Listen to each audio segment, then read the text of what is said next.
Realme এটি একটি এমন ব্র্যান্ড যার জন্য হয়তো শাওমির আজ এই অবস্থা। রিয়েলমি বাজেটের মধ্যে সেরা ফোন নিয়ে আসে, আর ঠিক এমনই একটি ফোন নিয়ে আসতে চলেছে রিয়েলমি, যেটি বাজেটের মধ্যে সেরা ফোন হবে।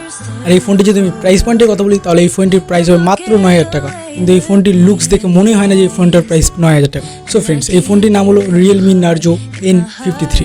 এই ফোনটি যদি আমি স্পেসিফিকেশনের কথা বলি তাহলে এই ফোনটিতে ডিসপ্লে হিসেবে থাকবে 6.7 ইঞ্চ ফুলি IPS LCD ডিসপ্লে, সাথে থাকবে 90 হার্জ রিফ্রেশ রেট। ওভারঅল একটি হাই কোয়ালিটির ডিসপ্লে পাবেন আপনি এই ফোনটিতে, এবং ফোনটি খুব স্মুথলি চালাতে পারবেন। ফোনটি যদি আমি প্রসেসরের কথা বলি তাহলে এই ফোনটি থাকবে বাজেটের মধ্যে সেরা প্রসেসর, মানে মিডিয়াটেক Helio G80 প্রসেসর, সাথে থাকবে 4GB র্যাম এবং 64GB স্টোরেজ। ওভারঅল একটি জোস কম্বিনেশন পাবেন আপনি এই ফোনটিতে।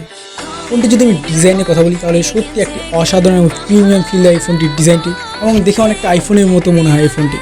ফোনটি যদি আপনি হাতে নিয়ে ইউজ করেন কেউ বিশ্বাসই করবে না যে এই ফোনটির প্রাইস মাত্র 9,000 টাকা, কারণ এই ফোনটির ডিজাইন সত্যি অসাধারণ, যা আমার কাছে জোশ বলে মনে হয়েছে। তো বন্ধুগণ, এই ফোনটি যদি আমি ক্যামেরার কথা বলি তাহলে এই ফোনটির রিয়ার থাকবে ট্রিপল সেট আপ ক্যামেরা, মানে 50 মেগাপিক্সেলের মেন ক্যামেরা, থাকবে 5 মেগাপিক্সেল ক্যামেরা, থাকবে 2 মেগাপিক্সেলের ডেপথ ক্যামেরা। ফোনটির ফ্রন্ট ক্যামেরা হিসেবে থাকবে 8 মেগাপিক্সেল ফ্রন্ট ক্যামেরা। ওভারঅল এইসব ক্যামেরা দিয়ে আপনি ফুল এইচডিতে ফটো এবং ভিডিও তুলতে পারবেন। ফোনটি যদি আমি ব্যাটারির কথা বলি তাহলে এই ফোনটি থাকবে 5000 mAh একটি বড় ব্যাটারি, তাতে থাকবে 33 ওয়াট ফাস্ট চার্জার। ওভারঅল এই প্রাইস পয়েন্টে আপনি একটি ফাস্ট চার্জার পাবেন, যেটি সত্যি একটি অবাক বিষয়।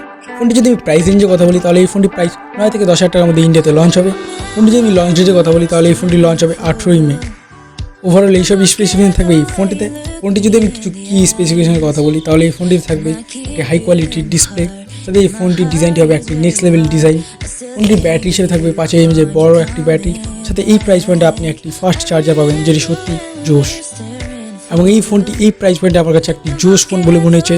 আপনার কি মত অবশ্যই কমেন্ট করে জানাবেন। আজকে এই পর্যন্ত, দেখা হচ্ছে পরের ভিডিওতে।